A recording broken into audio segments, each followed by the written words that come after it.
Saraswati junior కళాశాల aided Kamalapuram June 2009 సంవత్సరం నుండి 25/4/2026 వరకు ప్రత్యేక అధికారి పర్యవేక్షణలో పాలనలో కొనసాగింది.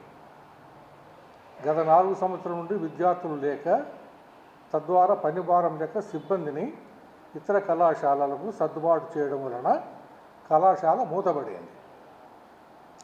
హైకోర్టు తీర్పు మేరకు ఆంధ్రప్రదేశ్ ఇంటర్మీడియట్ విద్యా డైరెక్టర్ 25/4/2026 తేదీన ప్రత్యేక అధికారిని తొలగించి 26-27 సంవత్సరం కళాశాల పునఃప్రారంభం కాకముందే ఎన్ ధర్మారెడ్డి అనే వ్యక్తి కళాశాల కరస్పాండెంట్ అని ప్రభుత్వ అనుమతి లేకుండా, సభ్యులకు తెలియకుండా కమలాపురం స్టేట్ బ్యాంక్ అధికారులను సంప్రదించి వారి సహకారంతో కుమ్మక్కై కళాశాల కరస్పాండెంట్ పేరు మీద ఉన్న ఖాతా అది కళాశాలది కాదని నమ్మించి అందులో ఉన్న సుమారు 24 లక్షల రూపాయలను నగదును 17/3/2026 తేదీన మొత్తం డబ్బును ఉపసంహరించి దుర్వినియోగం చేసి కళాశాల ఖాతాను పూర్తిగా మూసివేసినాడు.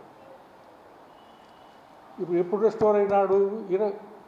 నిన్న ఏప్రిల్ 20. అంతకుముందే అంటే 3వ నెలలోనే డబ్బు అంతా డ్రా చేసినాడు. అక్కడ పోయి ఏం చెప్పుకున్నాడు? అది సంఘం డబ్బు అన్నాడు. సంఘం అకౌంట్ కాదు అది. కళాశాల కరస్పాండెంట్ పేరు మీద పిల్లల డబ్బు అది. విద్యార్థుల ఫీజులు ఎన్ని కట్టింటారు కదా, అదే స్పెషల్ ఆఫీసర్ ఉండడం వల్ల ఆపరేషన్ లేకుండా పోయింది. దీని అడ్వాంటేజ్గా తీసుకొని వాళ్ళకు తెలీదు, స్టేట్ బ్యాంక్ వాళ్ళకు ఏదో వీళ్ళేదో కాగితాలు ఇచ్చినారు, వాళ్ళు ఏదో ఇచ్చేసినారు. ఇప్పుడు నేను ఆర్టీ యాక్ట్ ప్రకారం పెడితే వాళ్ళు నాకు సమాచారం ఇచ్చినారు. 2 లైన్లు.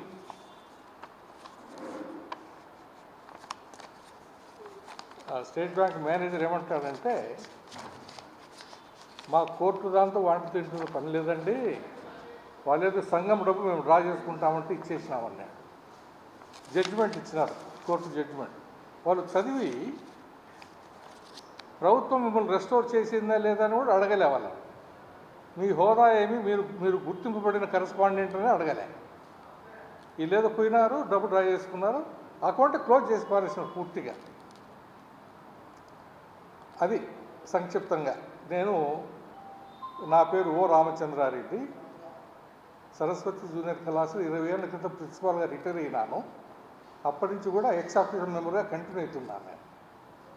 ఇప్పుడు నా దృష్టికి వచ్చి అంత కష్టపడి మేము చేసినాము కాబట్టి ఇప్పుడు ఇది దుర్వినియోగమైందన్న బాధతో నేను ఈ కంప్లైంట్ చేయాల్సి వస్తాను.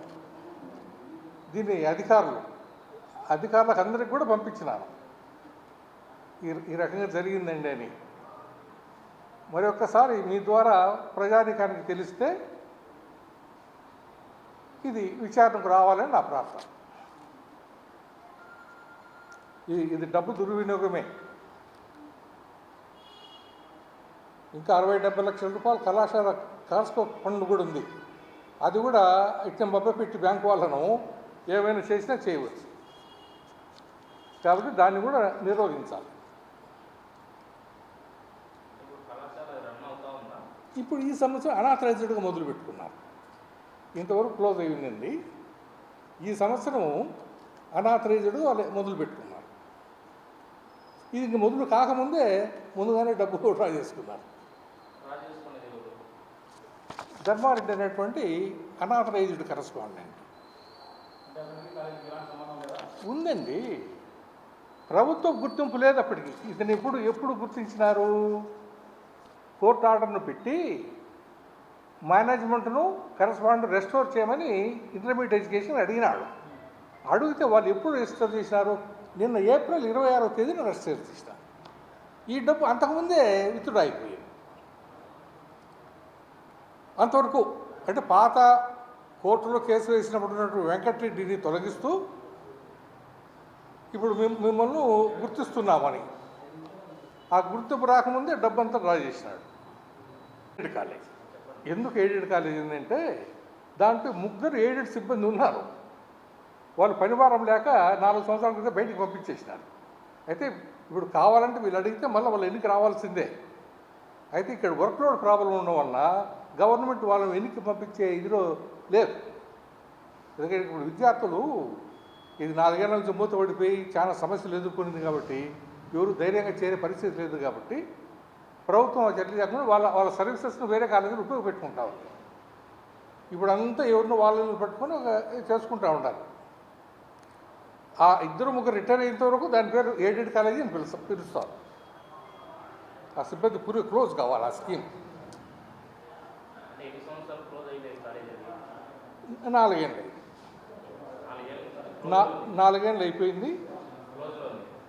ఇప్పుడు ఈ ఆర్డర్ వచ్చినాక ఈ ఆర్డర్ ఇప్పుడు ఈ 26-27 సంవత్సరానికి పునఃప్రారంభించుకున్నారు. విద్యార్థులు లేక వర్క్లోడ్ లేక క్లోజ్ అయితే ఆ సిబ్బందిని ఏం చేశారంటే ప్రభుత్వము రీడెప్లాయ్ చేసింది వేరే కళాశాలలో. ఎందుకంటే వాళ్ళు గ్రాంట్ ఇస్తున్నారు కదా, కాబట్టి ఆ గ్రాంట్ ఇచ్చినప్పుడు వాళ్ళ సర్వీసెస్ని ఎక్కడైనా ఉపయోగపెట్టుకోవచ్చు. పోయినారు వాళ్ళు. పోతే ఈ 4 సంవత్సరాలు మూర్తపడిపోయింది. విద్యార్థులు లేక, టీచర్లు లేక.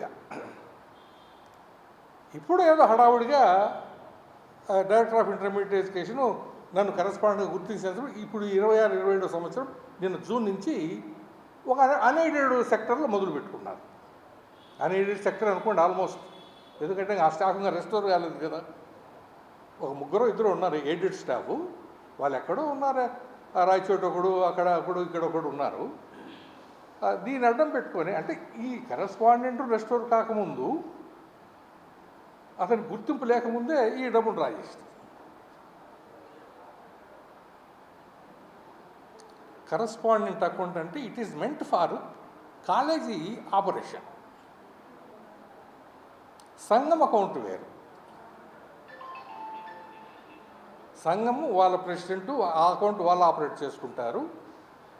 పిల్లల గ్రాంటు ఫీజులు వగైరా ఈ దీంట్లో పడుతుంది.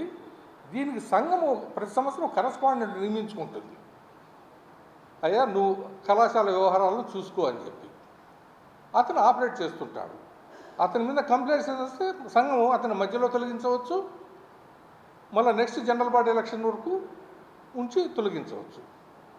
ఆ కరెస్పాండెంట్ ఏమైనా ఆపరేట్ చేయాలంటే ఎయిడెడ్ కాలేజీ కాబట్టి ప్రభుత్వ అనుమతితోనే చేయాలి. ఏ పని చేసినా అది ఆడిట్ అకౌంట్. ఇప్పుడు ఏం చేస్తున్నారు, స్టేట్ బ్యాంక్కి పోయి ఈ డబ్బు మా సంఘంది అని చెప్పి మీ సంఘం అయితే తీసుకురావే క్రెడెన్షియల్స్ అని చెప్పి అడగలేవాలి, టెస్ట్ మోనిటర్స్. వాళ్ళకి తెలియదు, డ్రా చేసినారు. ఇప్పుడు నేను అడగడం వల్ల ఇప్పుడు వాళ్ళు చాలా ఇబ్బంది పడుతూ ఉంటారు.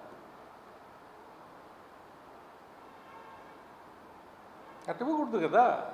వీడు ఎవరో పోయి అసలు అక్కడ స్పెసిమన్ సిగ్నేచర్స్ ఎవరి ఉన్నాయి, వెంకటరెడ్డి ఉన్నాయి. ఇది సస్పెన్షన్లో ఉన్నింది కాబట్టి ఆ వెంకటరెడ్డి తొలగించి ఇప్పుడు ఇతని సిగ్నేచర్స్ నమోదు కాలేదు అక్కడ. మరి ఇటీవల పోయి ఏమేమి చేసుకున్నారో వాళ్ళు స్టేట్ బ్యాంక్ అంటే మాకేం తెలియదండి, ఏదో ఇచ్చినా 2 కాగితాలు చేసినామండి అంటే నేను జనరల్ మేనేజర్ కూడా రాష్ట్రం ఇది చాలా మీరు రికవరీ పెట్టి అకౌంట్లో వేయాల్సిందని చెప్పి కూడా రాసిన అసోసియేషన్ అనే సంఘంది యాజ్ ఎ ప్రెసిడెంట్ మా డబ్బులు మాకు ఇచ్చేయండి తెచ్చుకున్నాం. వాళ్ళకి తెలియే వాట్ ఈజ్ సంఘం, వాట్ ఈజ్ ఇన్స్టిట్యూషన్. సంఘము ఒక రిజిస్టర్డ్ బాడీ. ఆ బాడీ ఏం చేస్తుందంటే మేము ఈ సంఘము ఫలానా కార్యక్రమం చేసేదానికి రిజిస్టర్ చేసుకుంటున్నామని చేసుకుంటారు. ఏది విద్యా సంస్థలు కానీ ఏదో హాస్పిటల్స్ కానీ అట్లా విద్యాసంఘం. ఇది వాళ్ళ అకౌంట్లు వేరే ఉంటాయి. వాళ్ళకి ఏముంటాయి, వాళ్ళ సబ్స్క్రిప్షన్స్ ఉంటాయి. ఒక 100 మంది సభ్యులు ఉంటారు. వాళ్ళు బైలాసులు రాసుకుంటారు, సంవత్సరానికి 1000 రూపాయలు కట్టాను, 2000. తర్వాత దాతలు, ఎన్ఆర్ఐలు, ఈ డబ్బులన్నీ సంఘం అకౌంట్కి పోతుంది. వేరాస్ కరెస్పాండెంట్ అకౌంట్లోకి వచ్చే కాలేజ్ అకౌంట్కి వచ్చేది ఏంది, పిల్లల టర్మ్ ఫీజులు, ప్రభుత్వం జీతాల కోసం ఇచ్చే గ్రాంటు, అవి దీనికి వస్తుంది. Then correspondent is authorized by the government as proposed by the సంఘం. అయ్యా మేము ఫలానాతని మా తరఫున కరెస్పాండెంట్గా పెట్టుకుంటున్నాం, ఇతను మీతో సంప్రదింపులు జరుగుతూ వ్యవహారాలను ఇతను చూసుకుంటాడని ఒక ప్రపోజల్ పంపిస్తే ప్రొవైడెడ్ వాళ్ళు సాటిస్ఫై గవర్నమెంటు ఫలానా అతన్ని మీరు నియమించిన అతన్ని మేము ఆమోదిస్తున్నాం అని అతనితో సంప్రదింపులు జరుగుతాయి. కరెస్పాండెన్సు, ఈ ఆడిట్లు, ఖర్చులు వగైరాలు అన్నీ కూడా అతనితో జరుగుతుంది. అక్కడేమైనా అవసరాలు జరిగితే ఇమీడియట్గా అతని మీద చర్యలు. ఇది ఇంకా మేనేజ్మెంట్ రెస్టారెంట్ కాలే, కరెస్పాండెంట్ రెస్టారెంట్ కాలే, డబ్బు రాజేష్. ఇది by bluffing the state bank of India. Bluff చేయడమే కదా అది, వాళ్ళకు తెలియదు ప్రొసీజర్. ఎందుకంటే 2009లో ఏదో రాజకీయ కారణాల వల్ల అది చేశారు. అప్పుడు ఆ మేనేజ్మెంట్ సస్పెండ్ చేయడము, కరెస్పాండెంట్ సస్పెండ్ చేయడం చెల్లదని చెప్పి ఇచ్చిన తీర్పు. ప్రతి ఒక్కరూ తప్పనిసరిగా యూట్యూబ్లోకి వెళ్ళి కడప వార్తను లైక్ చేయండి, సబ్స్క్రైబ్ చేయండి. ఇట్లు మీ జి రమణయ్య, ఎడిటర్, కడప వార్త.